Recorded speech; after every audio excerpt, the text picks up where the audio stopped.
the very day when it happened, and we were coming up this road, and as we were coming up, I said to my wife, look, that looks like it's cracked there, that road.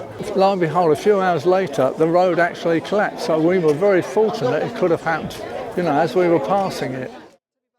Once a busy A road, now blocked, left in disrepair, though not forgotten. This chalk spine collapsed onto this local business 2 years ago today. So my first thought was just, let's minimise the damage, so I pulled all the vehicles out that I could that were in the proximity. He set up an exclusion zone, and I just watched from a distance as sort of a family business was being destroyed. Now, thankfully, this happened on a bank holiday. However, if this was a normal working day, a mechanic would have been working right at the back of this warehouse here. It could have been a different story. Do you think it will ever be fixed? Oh, let's hope so. I mean, it's not just us. Obviously, the residents, they need to get back to some normality and stuff. And obviously, it's such a major road. It's just disruptions everywhere. So, yeah. And they're not alone. On Galley Hill Road, this motorcycle shop used to rely on passing trade. That lifeline has now been cut off. Owner Mick says business rate relief from the Borough Council has helped him keep the wheels turning, although staying afloat is still a daily battle. I pay rates on the main road, and I'm not on the main road. So basically that's what the problem is. For me, with that road being shut, I'm not going to get no passing traffic. You can't call traffic through Swanscombe passing traffic because it's not. It's not a main road. You don't have a motorcycle shop not on the main road. And it's not just businesses. People across Swanscombe say they've suffered too, holding a protest just last weekend calling for action for a return to normality. With Galley Hill Road still closed, access to Swanscombe is limited and narrow streets become easily gridlocked. If there's anything, major accidents on any of them roads or the Dartford Tunnel, this section gets gridlocked. You cannot move. If anybody needed an ambulance, they wouldn't be able to get here quick enough. They would die. And take a look at this. Last June, a lost lorry ended up in a children's park.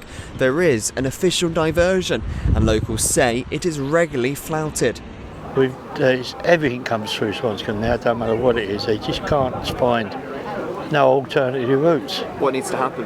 Well, this has got to be fixed. This has got to be fixed to get a lot of the heavy stuff off it. These protesters say they feel cut off. The chalk spine has long been the main route in and out of the community. It's an ancient right-of-way, ancient road that goes through the Kingdom of Kent, linking London with Dover. As long as there's been human beings, there's been some sort of a trackway, stroke road on this site. Now a solution may be in sight. Kent County Council revealed 2 preferred repair options at a public meeting a few weeks ago.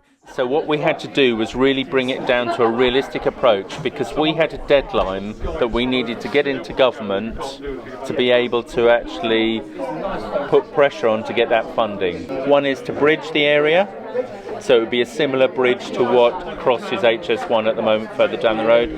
Secondly, it would be a reinforced earth embankment. But after 2 long years, residents are asking how much longer they'll be left waiting. And I think what shocked people was that they weren't even full detailed proposals. It was the fact that even if the government approved funding today, it would take them 6 months to work up a full business case, come up with some detailed plans, another 6 months to actually put the contracts out to tender, and then 18 months to 2 years to build. So you know, yeah, we've got a sketch on the back of an envelope, basically. KCC has admitted it doesn't have the funds to pay for the repairs. The local MP is due to meet the Roads Minister later this month to push for government support. She has knowledge of the situation here on the ground. Go in and talk to her about finding a funding solution. It would almost certainly have to be a loan from government to Kent County Council to be paid back over a period of time into the future, because it's Kent's responsibility to fix this. But if we can get a loan from the government, we can actually start work, hopefully in a reasonably compressed timetable, and give people in Swanscombe hope that this is going to be solved soon. It's an unhappy anniversary for these protesters, but for the first time in 2 years, a fix finally on the table. Until now, pressure has been on local authorities, but now all eyes on London, hoping Westminster stumps up for cash. Gabriel Morris in Swanscombe.